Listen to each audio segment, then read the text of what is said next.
Welcome back. This February marks Queen Elizabeth's 70th year on the throne. She is the longest reigning monarch in history, and it comes at a time when her family and her Commonwealth are more fractured than ever. Danielle Hamamdjian in London raises questions about the future of the monarchy.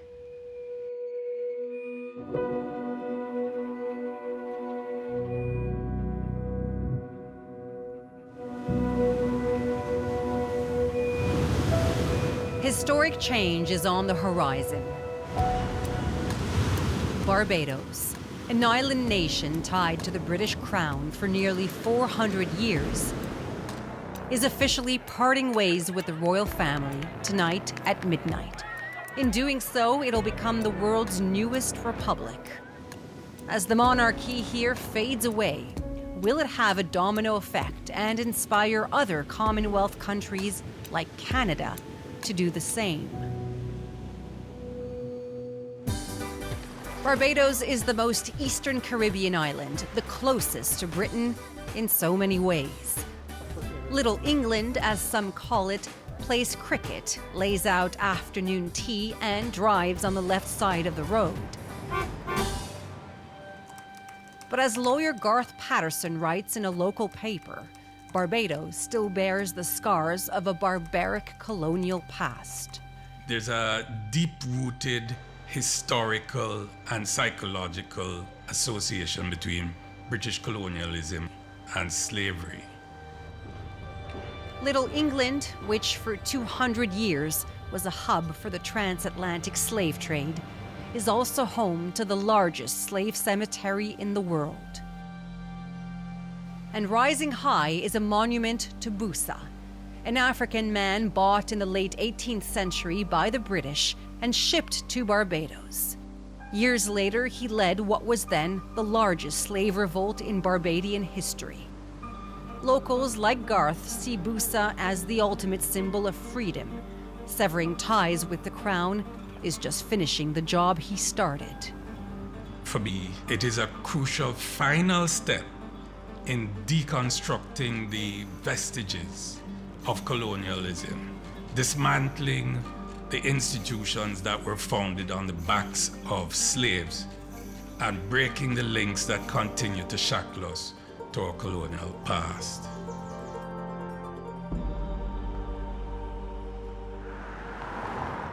And as Barbados prepares to bid farewell to the royals, the unlikeliest of guests is showing up for the party.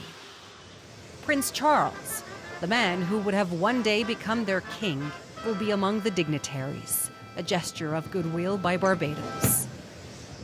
It's a brutal history the royal family has rarely publicly acknowledged. Britain colonized Barbados and turned it into the birthplace of British slave society. The Royal African Company, with the backing of the Crown, shipped more African slaves than any other institution at the time.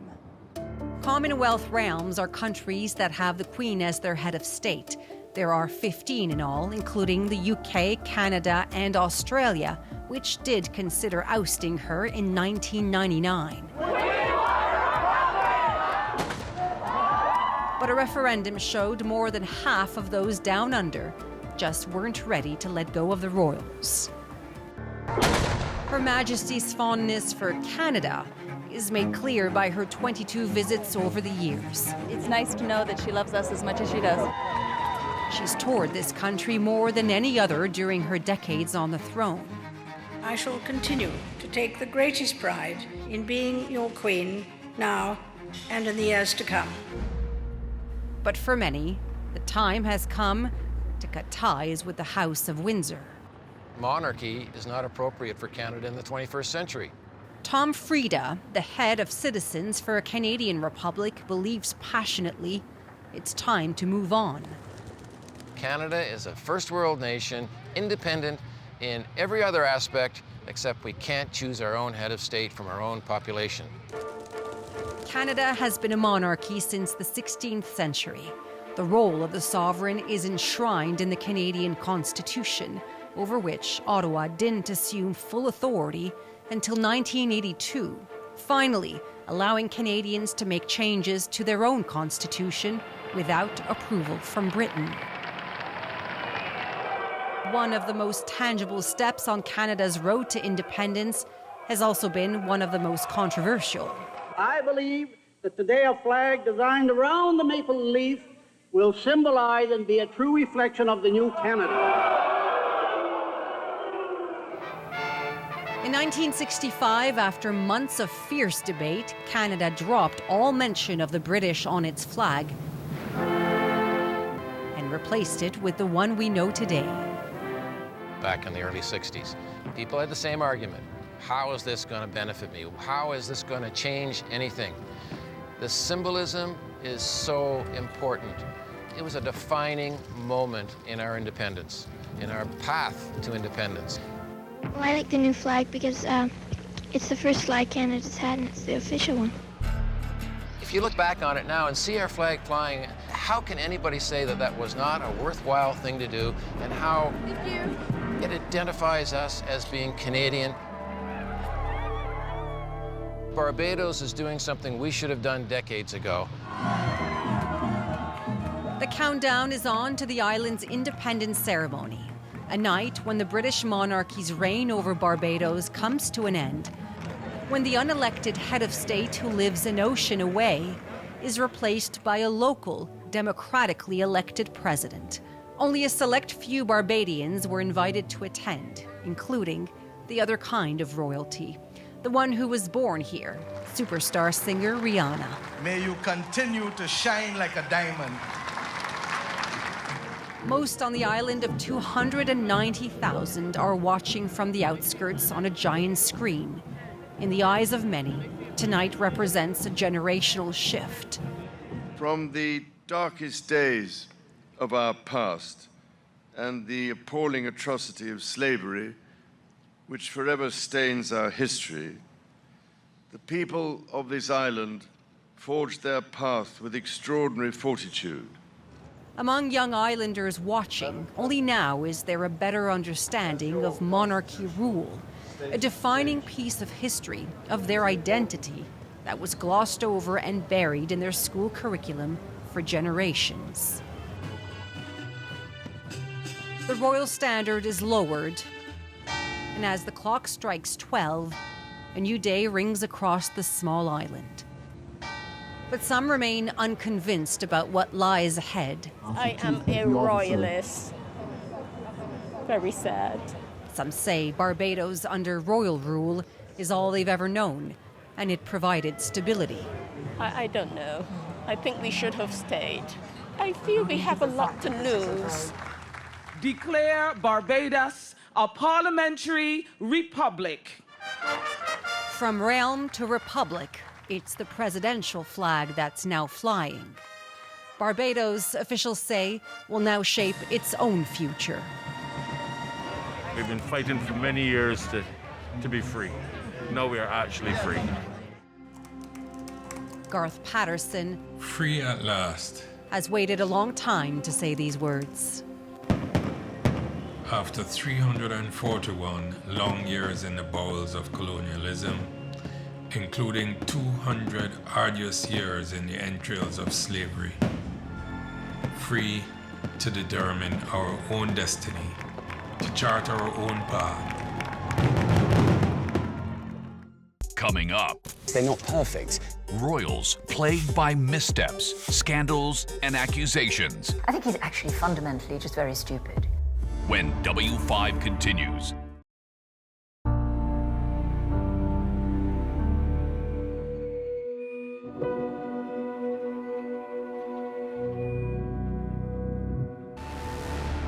The royal standard flies high above Buckingham Palace whenever Queen Elizabeth is inside. In Barbados, the royal standard was the last symbol to go when the Queen was removed as head of state. On the island nation's Independence Day, the presidential flag took its place, symbolizing a new future. With support for the monarchy at an all-time low in Canada, with what seems like one scandal after another, and Her Majesty herself trying to limit the damage her second son has inflicted on the institution she's dedicated her life to, what is the future of the monarchy?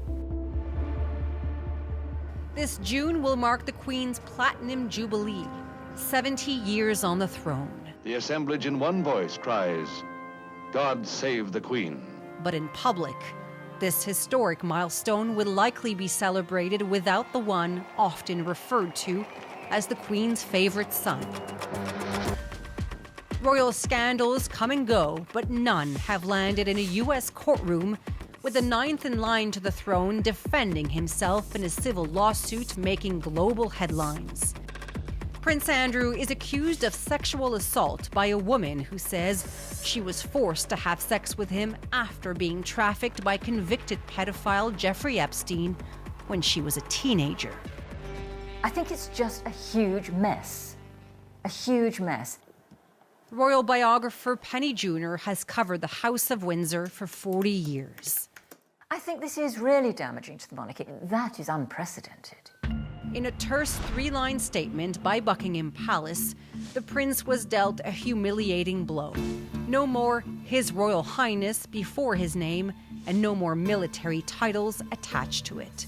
Public pressure had mounted after more than 150 veterans wrote an open letter to the Queen expressing anger and asking her to strip her son of his honorary military roles, 3 of them in Canada.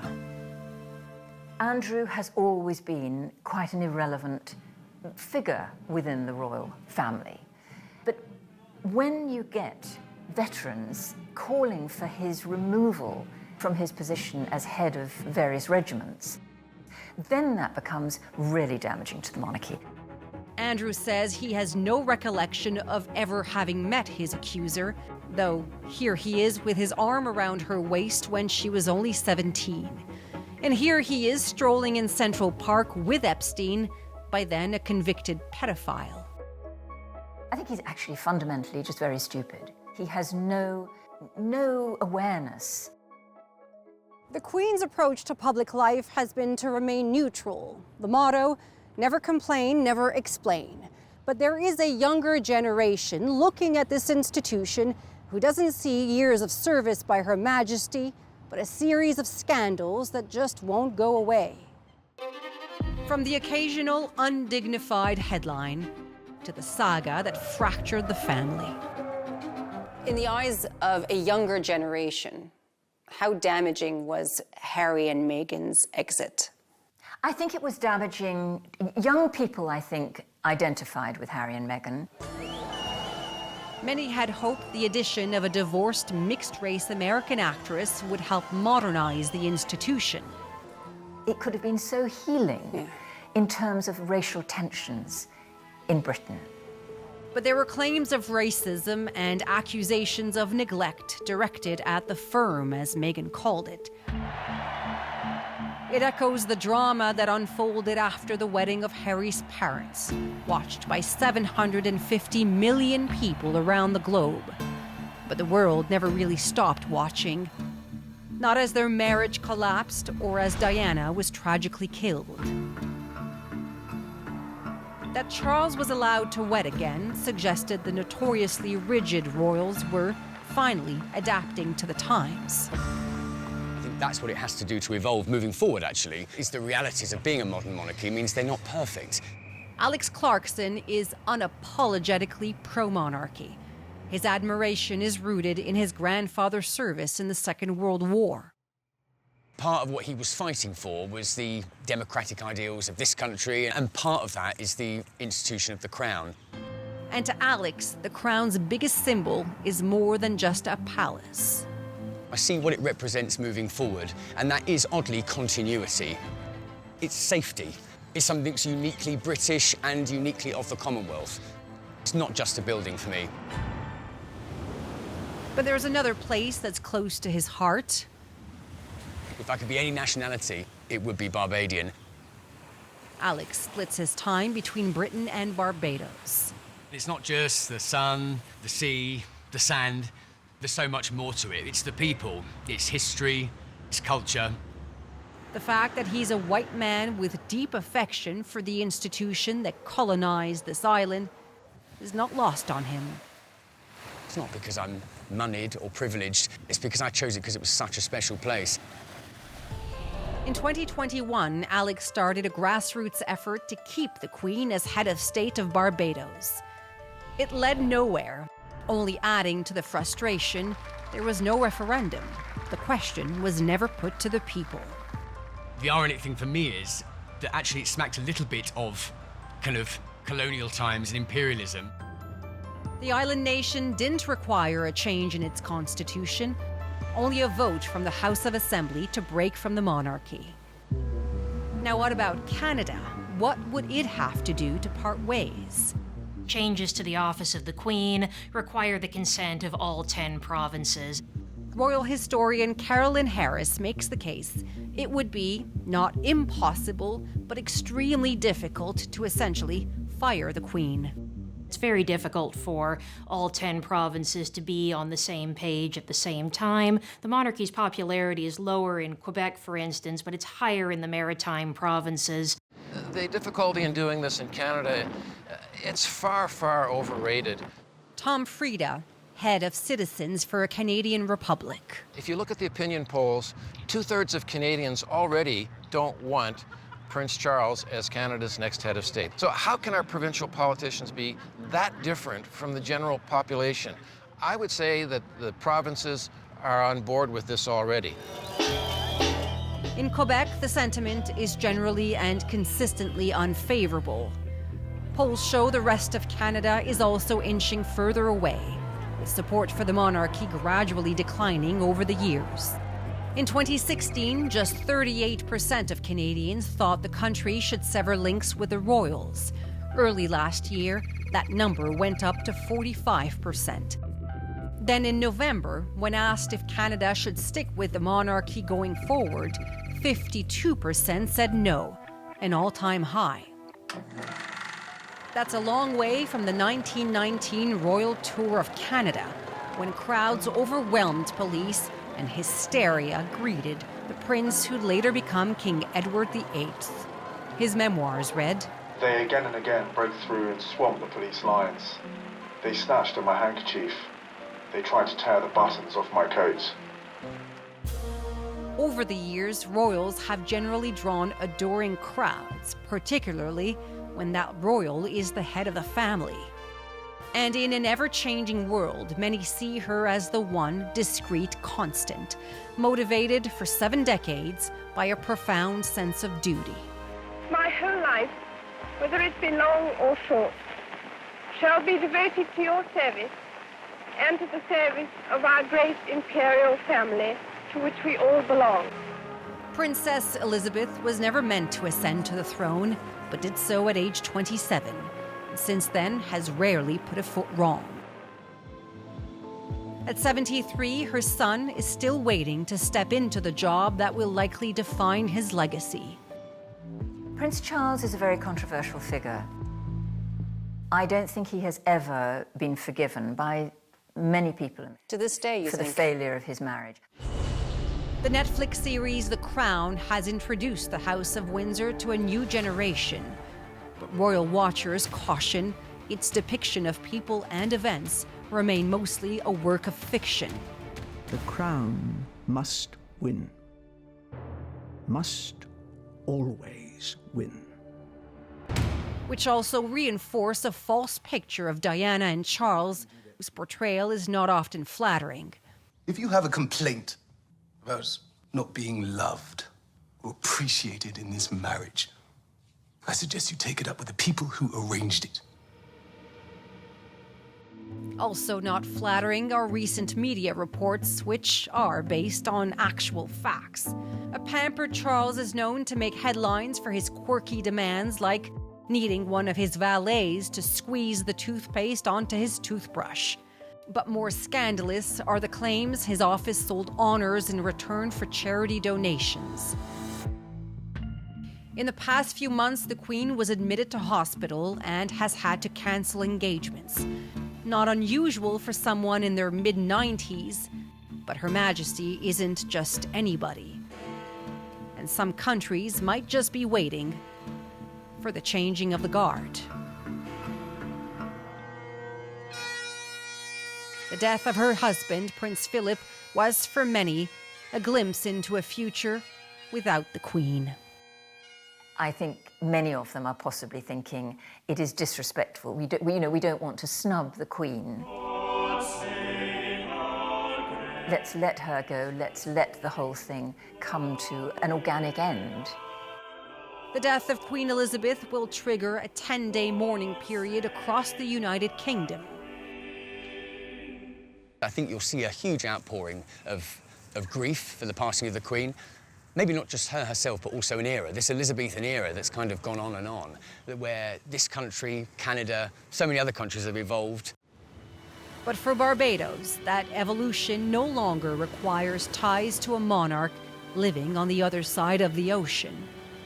And the first Caribbean colony acquired by the British is now forging its own way forward, its imperial ties now gone. For good. All of us who love Barbados just want the best for it moving forward. As far as what's in Prince Andrew's future, he has denied all allegations and has recently requested a trial by jury.